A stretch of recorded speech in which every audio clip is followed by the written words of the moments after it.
Capítulo 3. Quien puede hacer esto tiene al mundo entero consigo. Quien no puede, marcha solo por el camino. Yo iba a pescar al estado de Maine todos los veranos. Personalmente, me gustan sobremanera las presas con crema, pero por alguna razón misteriosa los peces prefieren las lombrices. Por eso, como cuando voy de pesca no pienso en lo que me gusta a mí, sino en lo que prefieren los peces, no cebo el anzuelo con fresas y crema. En cambio, balanceo una lombriz o saltamontes frente al pez y le digo, ¿te gustaría comer esto? ¿Por qué no proceder con igual sentido común cuando se trata de pescar gente? Así procedía Lloyd George, primer ministro inglés durante la Primera Guerra Mundial.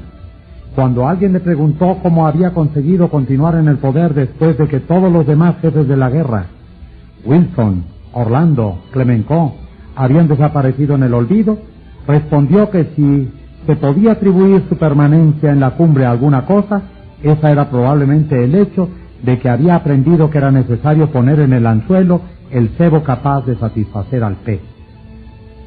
¿Por qué hablar de lo que necesitamos o deseamos? Eso es infantil, absurdo.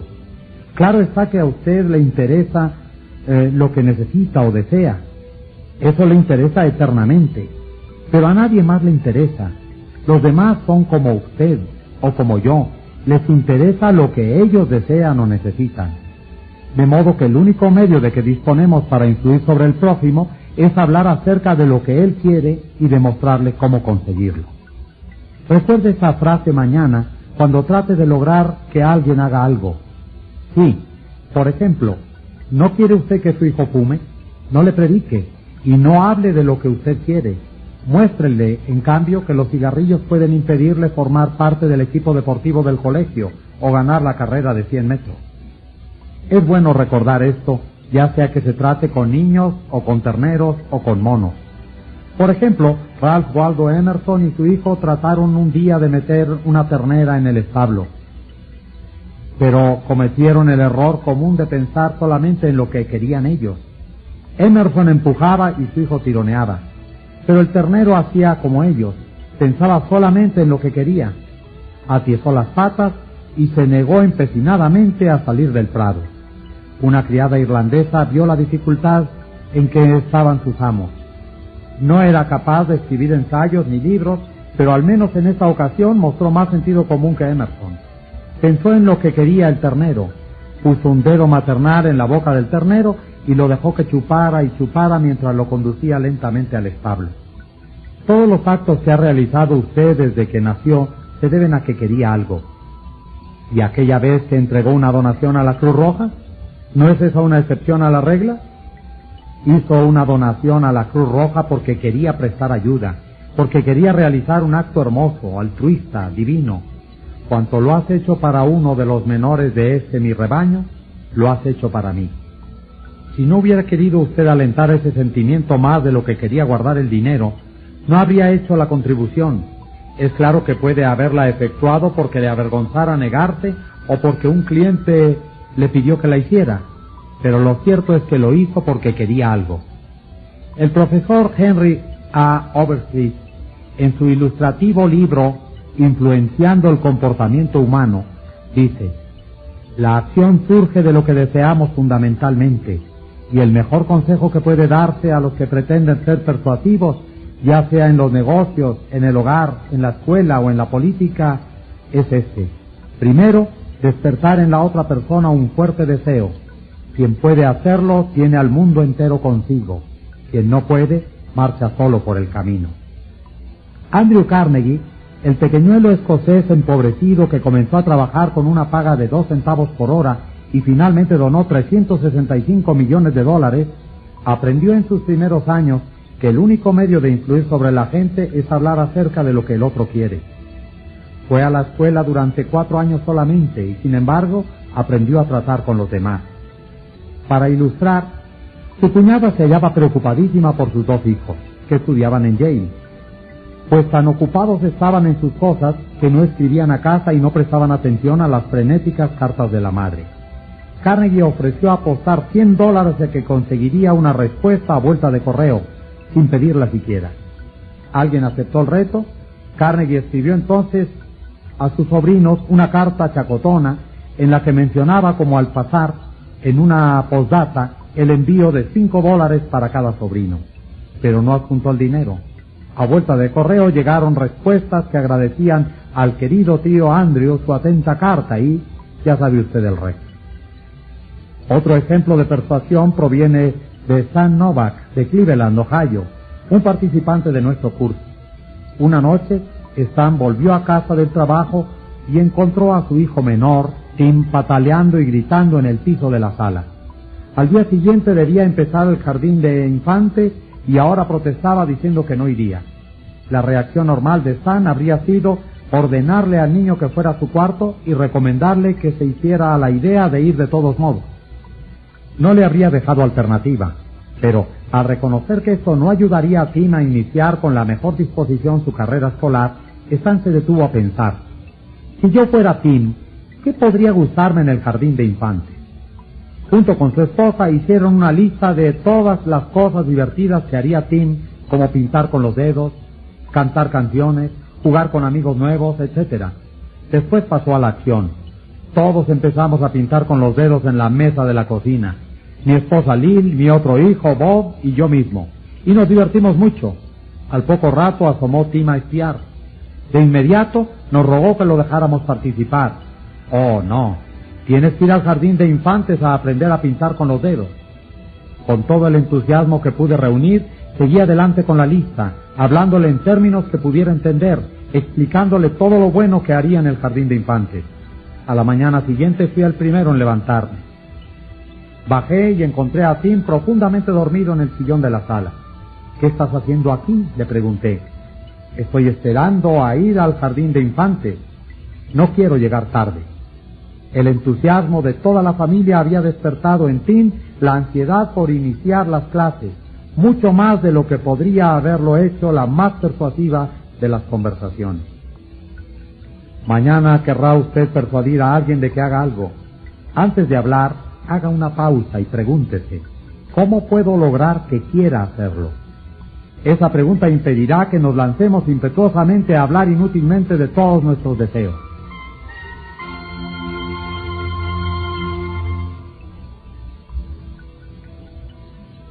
En una época, yo arrendaba el gran salón de baile de cierto hotel en Nueva York 20 noches por temporada a fin de realizar una serie de conferencias.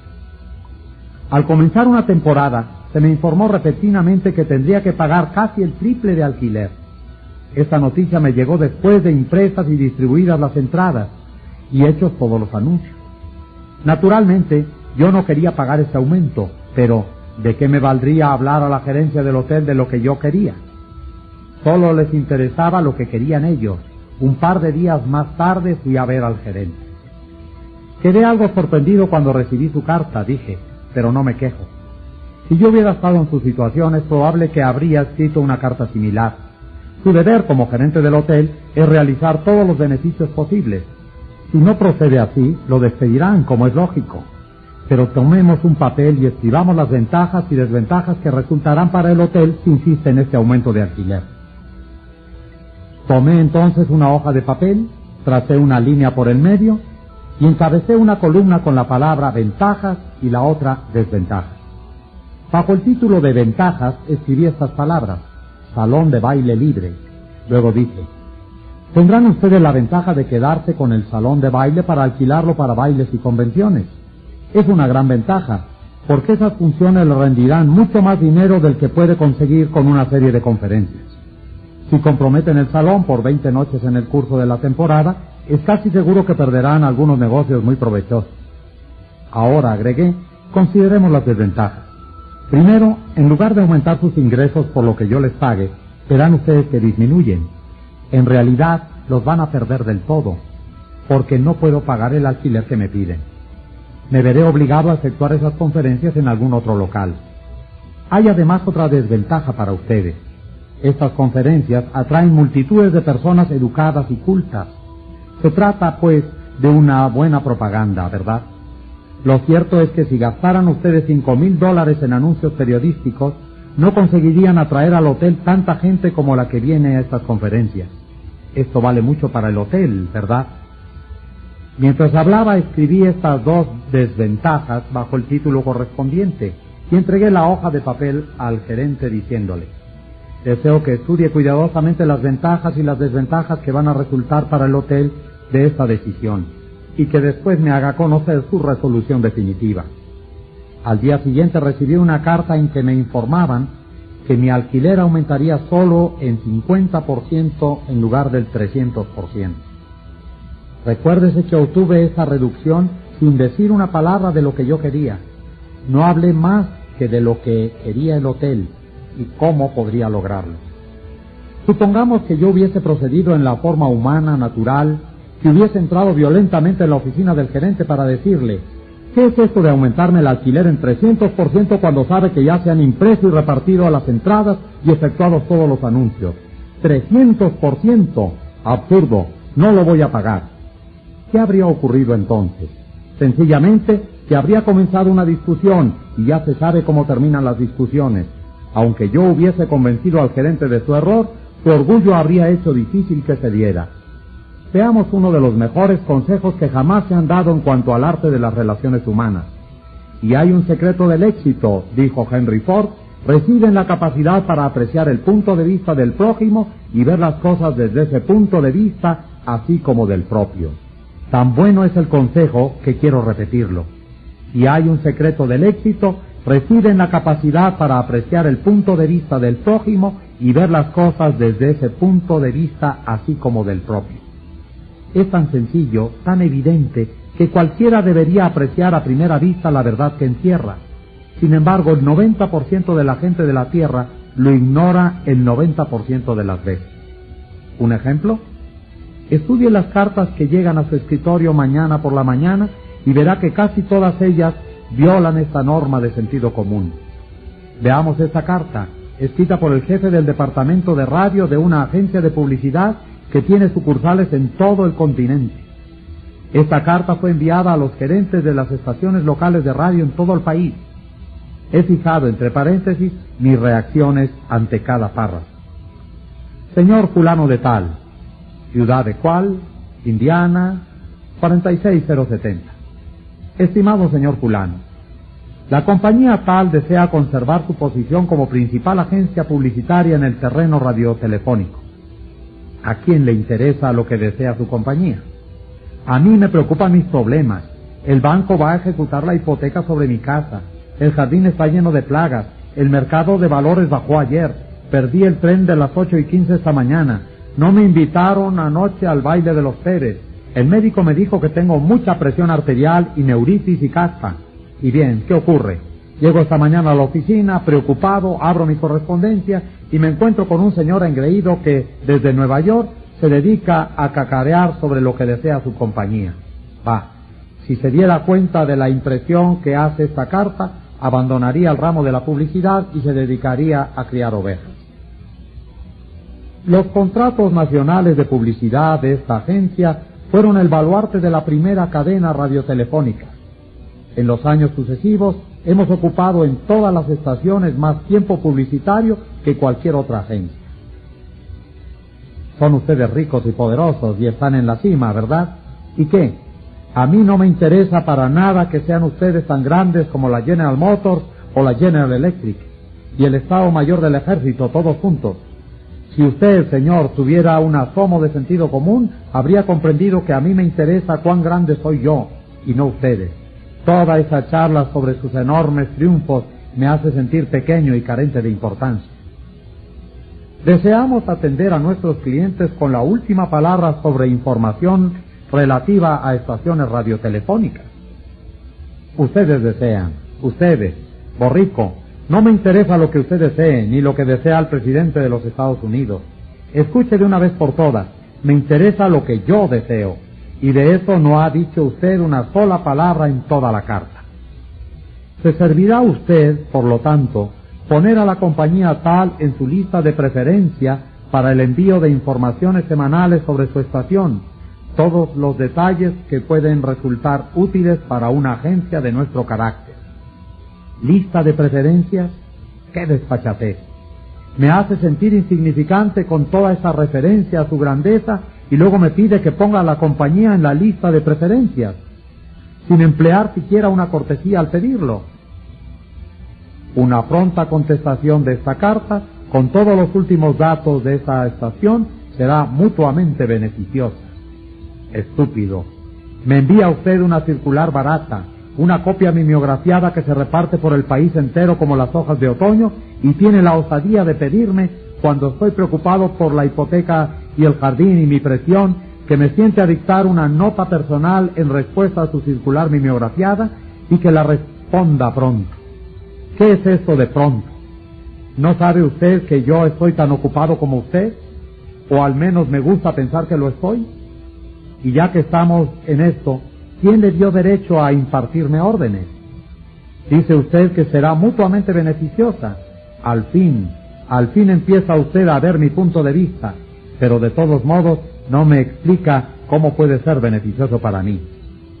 Su seguro servidor, J. Susano, gerente del departamento de radio. Postdata. La copia inclusa del diario de cual será de interés para usted y quizá quiera transmitirla por su estación.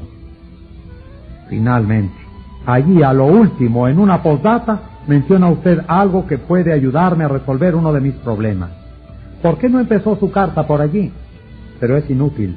Un hombre dedicado a la publicidad, culpable de perpetrar tantas tonterías como me ha enviado usted, debe de padecer algo en la médula oblongada. Usted no necesita una carta con nuestras últimas novedades. Lo que necesita usted es 1 litro de yodo en la glándula tiroides. Pero si un hombre que dedica su vida a la publicidad y que se hace pasar por perito en el arte de influir sobre el público para que compre, si un hombre así escribe una carta de este tipo, ¿qué podemos esperar del carnicero o del panadero? Aquí hay otra carta, escrita por el superintendente de una gran estación ferroviaria de cargas a un estudiante de este curso, señor Edward Vermeulen. ¿Qué efecto tuvo esta carta en el hombre a quien fue dirigida? Leámosla y después se lo diré. A. Seregas Sons Inc., 28 Front Street, Brooklyn, Nueva York, 11201. Atención, señor Edward Vermeulen. Muy señores nuestros, las operaciones en nuestra estación receptora de fletes para afuera son dificultades porque una amplia proporción del movimiento total se nos entrega muy avanzada la tarde. Eso tiene por resultado congestiones, trabajo extraordinario por nuestro personal, retrasos en los camiones y en algunos casos retraso del despacho de las consignaciones. El 10 de noviembre recibimos de esa compañía un lote de 510 piezas que llegó aquí a las 16:20. Solicitamos su cooperación para impedir los efectos indeseables que surgen de la recepción tardía de las consignaciones. Nos permitimos solicitar que en los días en que envíen ustedes un volumen de mercaderías como el que se recibió en la fecha mencionada, realicen ustedes un esfuerzo para hacer llegar más temprano el camión o entregarnos parte de la carga por la mañana. Ustedes obtendrían de tal cooperación la ventaja de una descarga más rápida de sus camiones y la seguridad de que sus consignaciones serían despachadas en el día de su entrega en la estación. Su seguro servidor, J.B. Superintendente. Después de leer esta carta, el señor Vermeulen, gerente de ventas de la casa A. Seregason Inc., me la envió con el siguiente comentario. Esta carta tuvo el efecto contrario del que se deseaba. La carta comienza describiendo las dificultades de la estación, que en general no nos interesan. Se pide luego nuestra cooperación, sin pensar en los inconvenientes que eso puede causarnos. Y por fin, en el último párrafo, se menciona el hecho de que si cooperamos, podremos obtener la descarga más rápida de nuestros camiones y la seguridad de que nuestros envíos serán despachados en la fecha de su entrega en la estación. En otras palabras, lo que más nos interesa es lo mencionado al final, y el efecto total de la carta es el de despertar un espíritu de antagonismo más que de cooperación. Veamos si podemos escribir mejor esta carta. No perdamos tiempo hablando de nuestros problemas. Según aconseja Henry Ford, comprendamos el punto de vista de la otra persona y veamos las cosas desde ese punto de vista así como del nuestro. Demos una muestra de la carta revisada. Quizá no sea la mejor, pero ¿no es mejor que la original? Señor Edward Vermillen. A. Seregan Son Inc., 28 Front Street, Brooklyn, Nueva York, 11201. Estimado señor Vermillen, su compañía es uno de nuestros buenos clientes desde hace 14 años. Naturalmente agradecemos sobremanera este patrocinio y ansiamos darle el servicio veloz y eficiente que merece. Lamentamos decirle, sin embargo, que no nos es posible hacerlo cuando sus camiones nos hacen llegar una gran partida de mercaderías en las últimas horas de la tarde, como ocurrió el 10 de noviembre. Sucede así porque muchos otros clientes hacen también sus entregas en las últimas horas de la tarde, y naturalmente esto produce una congestión. Como resultado de ello, sus camiones quedan inevitablemente detenidos en la estación y a veces hasta se retrasa el envío de las mercancías al interior. Esta es una grave dificultad. ¿Cómo se puede evitarla? Haciendo sus entregas en la estación por la mañana cuando les sea posible. Eso facilitará el movimiento de sus camiones. Sus envíos obtendrán inmediata atención y nuestro personal podrá retirarse temprano a gozar de una comida con los deliciosos productos que ustedes fabrican. Cualquiera sea el momento en que lleguen sus envíos, haremos siempre todo lo posible por servirles con rapidez. Sé que usted está muy ocupado. Sírvase no molestarse en contestarme esta nota. Lo saluda superintendente. Bárbara Anderson, empleada de un banco en Nueva York, deseaba mudarse a Phoenix, Arizona, en busca de mejor clima para la salud delicada de su hijo. Usando los principios que había aprendido en nuestro curso, escribió la siguiente carta a 12 bancos de Phoenix. Estimado señor, mis 10 años de experiencia bancaria podrían resultar de interés para un banco en crecimiento como el suyo. En distintos puestos de la operación bancaria con el Bankers Trust Company de Nueva York, hasta llegar a mi puesto actual de gerente de área, he adquirido conocimientos de todas las fases del mundo bancario, incluyendo relaciones entre depositantes, créditos, préstamos y administración interna. En mayo me trasladaré a Phoenix y estoy segura de que si me da la oportunidad podré contribuir al crecimiento de su institución.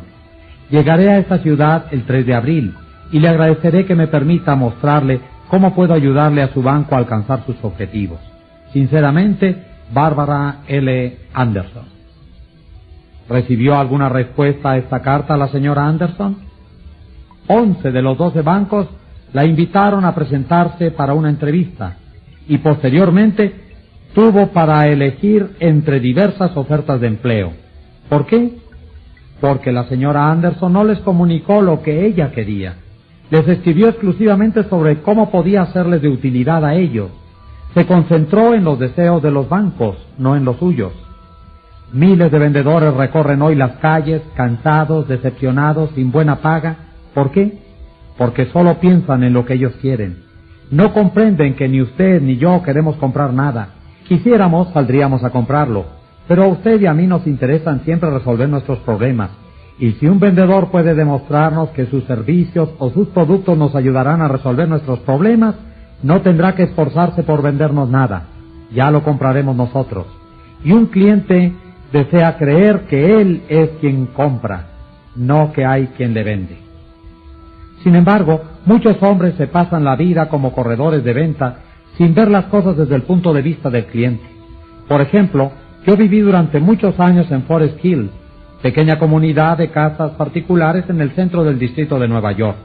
Un día, cuando iba deprisa hacia la estación, me encontré casualmente con un vendedor de terrenos que durante muchos años había comprado y vendido propiedades en Long Island. Conocía muy bien Forest Hill, y sabiéndolo le pregunté apresuradamente si mi casa estaba construida con vigas de metal. Me dijo que no lo sabía y agregó algo que yo sabía ya, que podía averiguarlo telefoneando a la asociación Forest Hill Gardens. A la mañana siguiente recibí una carta de él. ¿Me daba la información que yo quería? La podía haber conseguido en un minuto, mediante un llamado telefónico, pero no lo hizo. Me decía otra vez cómo podía averiguarlo yo, y después me pedía que lo dejara encargarse de mi seguro. No le interesaba ayudarme, le interesaba ayudarse a sí mismo. J. Howard Lucas, de Birmingham, Alabama, cuenta cómo manejaron una misma situación dos vendedores de la misma compañía. Hace varios años yo estaba en el equipo de administración de una pequeña compañía. Teníamos cerca de las oficinas distritales de una gran compañía de seguros. Sus agentes tenían asignados territorios y nuestra compañía estaba encomendada a dos agentes, a los que llamaré Carl y John. Una mañana apareció Carl en nuestras oficinas y mencionó, al pasar, que su compañía había introducido un nuevo seguro de vida para ejecutivos y creía que podría interesarnos, por lo que volvería cuando tuviera más información al respecto. El mismo día nos vio John en la calle, cuando volvíamos de almorzar, y gritó: Lucas, esperen, tengo una gran noticia para ustedes. Corrió hacia nosotros y muy excitado nos habló de un nuevo seguro de vida que su compañía había puesto en actividad ese mismo día. Era el mismo que había mencionado Carl al pasar. Nos había reservado las primeras planillas que habían llegado. Nos hizo un esbozo del sistema y terminó diciendo: este seguro es algo tan novedoso que mañana haré venir a alguien de la oficina central a que lo explique. Mientras tanto, llenamos y firmamos esas planillas.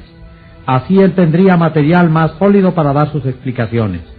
Su entusiasmo despertó en nosotros un anhelo ardiente de tener esos seguros, aun cuando carecíamos de los detalles. Cuando lo supimos, confirmaron la apreciación inicial de John, quien no solo nos vendió una póliza cada uno, sino que posteriormente duplicó la cobertura. Carl podría haber hecho estas ventas, pero no hizo ningún esfuerzo por despertar en nosotros el deseo de comprar.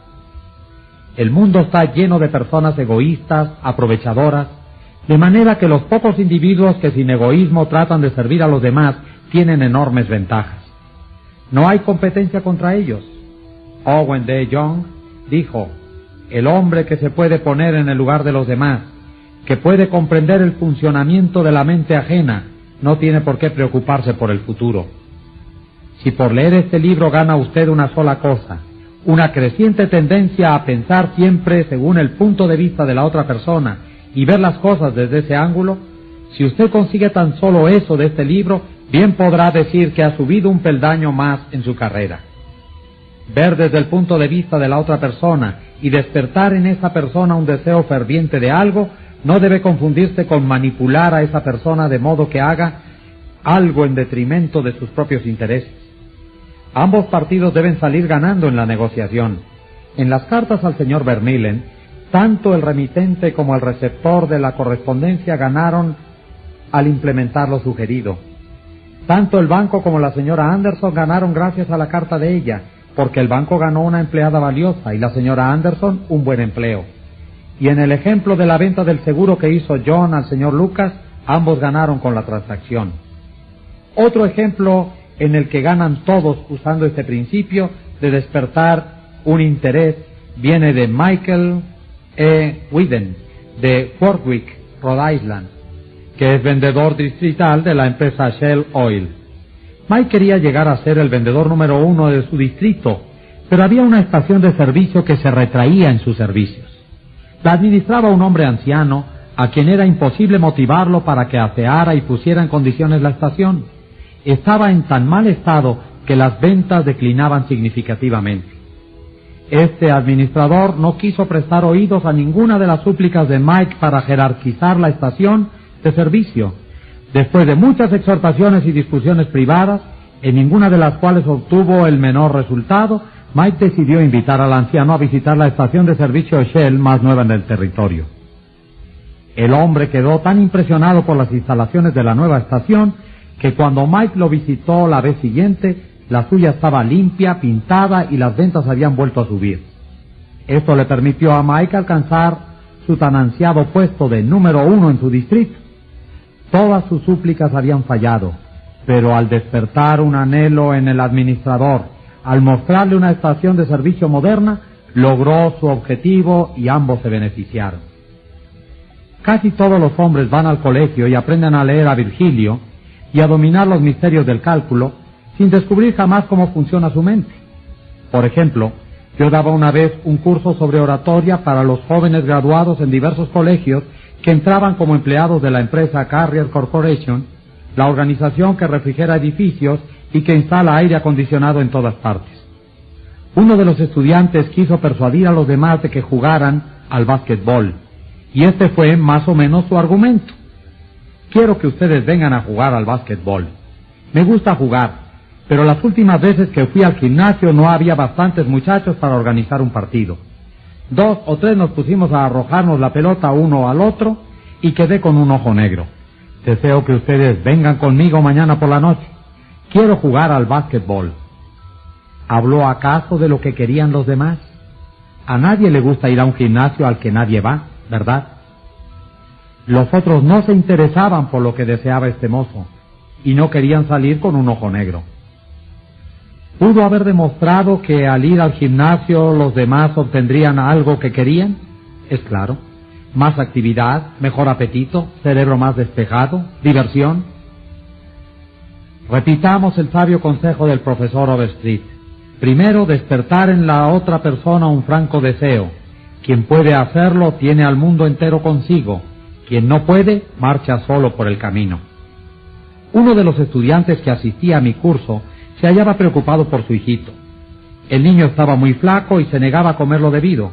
Los padres recurrían al método acostumbrado. Lo regañaban y retaban. Mamita quiere que comas esto y aquello. Papito quiere que crezcas y seas un hombre. Pero el niño no prestaba atención alguna a estas requisitorias.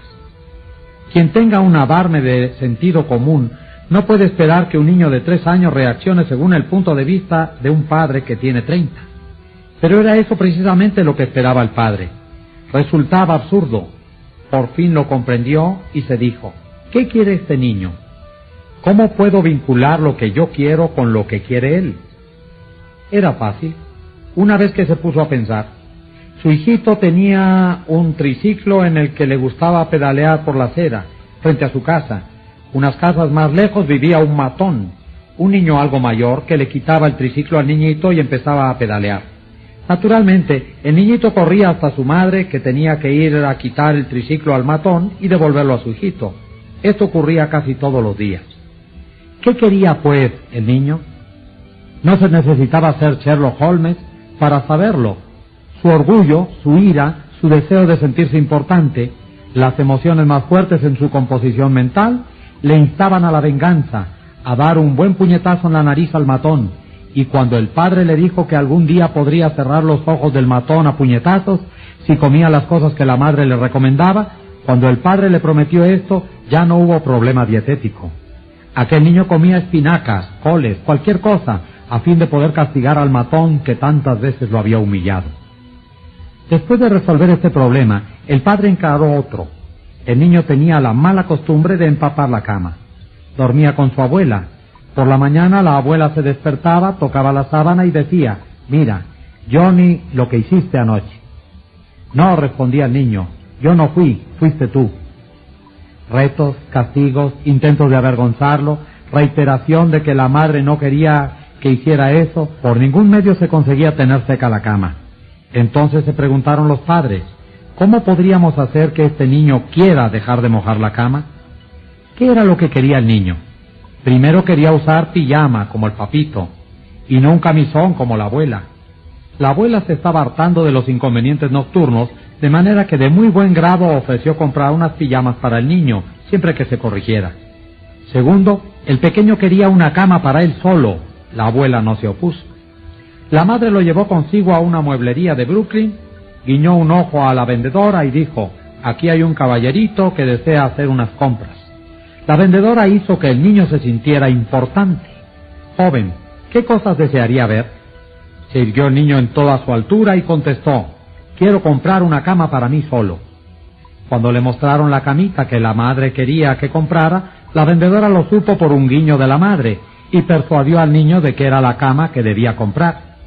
Al día siguiente fue entregada la cama, y por la noche, cuando el padre volvió a su casa, su hijo corrió a la puerta gritando, «Papito, papito, ven arriba a ver mi cama, la que yo compré». El padre, ante la camita, obedeció la recomendación de Charles Schwab. Fue caluroso en su aprobación y generoso en el elogio. «¿No vas a mojar esta cama, verdad?», preguntó. «Oh, no voy a mojar esta cama».